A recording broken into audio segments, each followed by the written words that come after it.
Hey guys, and welcome back to another video. Today, I'm going to be covering the recent Lasius niger and Lasius flavus nuptial flights that have been happening all across the UK. And I'll start doing that by showing you a Lasius flavus colony that lives in my porch. And although these guys are Lasius, they're still an incredible species just because of their really good colorations. But anyways, back to the colony. As you can see, this colony has drones and queens, which are both elates. And if you didn't know, elates are basically the two types of ants which have one job, and that is to reproduce. And although they're both elates, the drone has such an easy job compared to the queen, as after the nuptial flights, she has to go find a spot, dig it, and then survive. Which, if you didn't know, in the wild is very hard for queens to do. But more on the nuptial flight, and you might be asking what this is. Nuptial flights usually take place on a semi-hot day after it's rained, as these are the perfect conditions for digging in the soil for ants. So what will happen is drones and queens from different colonies within an area will come out of their nest, go on grass stems or well high up, and then they'll fly around, mate, land, and then they'll found a colony. For this species in particular, and many others, they're fully claustral, which basically means once the queen's found her nesting chamber, she'll stay there until she has an innatix. But this isn't what all species do, as some of them are semi-claustral, which means that the queen will go out and hunt for food while she's nesting. A species as an example could be Myrmica rubra, which I have upcoming next week. But enough of that, and back to the actual video. Okay, so I went out into a nearby forest, and I was looking for some other species, but unfortunately all I got was Lasius, which I'm not complaining about, as Lasius are still ants, but I would have liked something better. Oh, and I also got this massive beetle. But anyways, now that I was back home and had all the ants in the test tubes, it's time to give them water.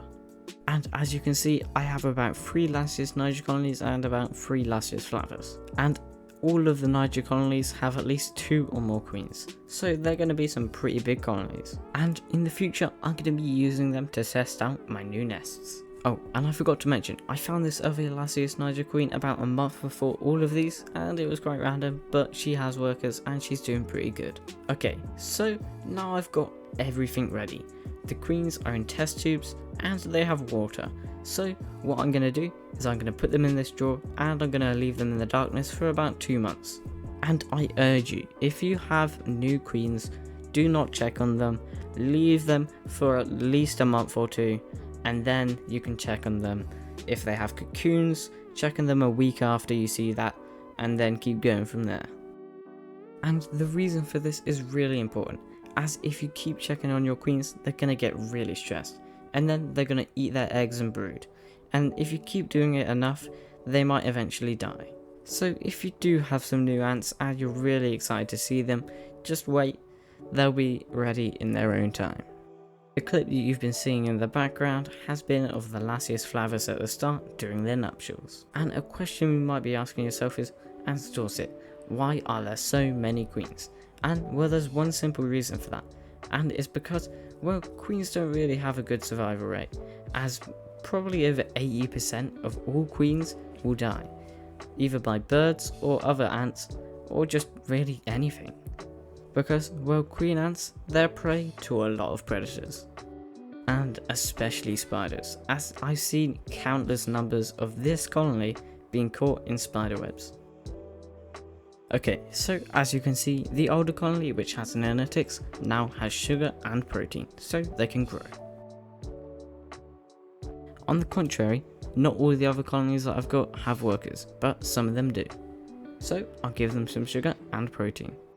And if you're also founding some new colonies, I'd highly recommend, even if it's just a queen, giving them some sugar, as it might just be the energy boost that they need to kickstart their colony.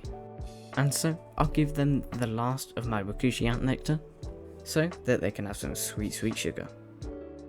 Now all of the colonies have some sugar, so it's time to give them some protein so they can continue to grow. And as you can see, some of the queens have actually gone to go drink the sugar themselves.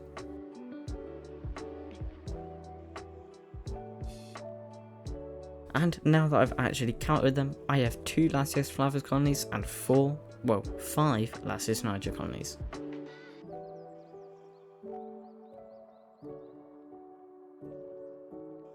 And you can see it's not just the queens that are drinking, as there are some workers drinking too.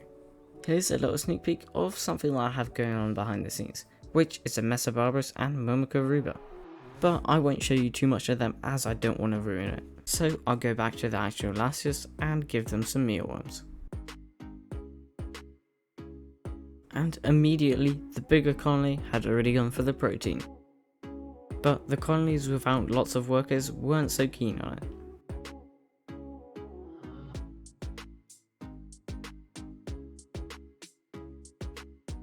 On the other hand though, the Mesa and Momoka were very happy to get some sugar. Well, now you know how to start a Lasius colony, and if you do end up doing it, put in the comments below and tell me how they're doing. But unfortunately, that's it for today. Thanks for watching, like and subscribe, and I'll see you in the next one.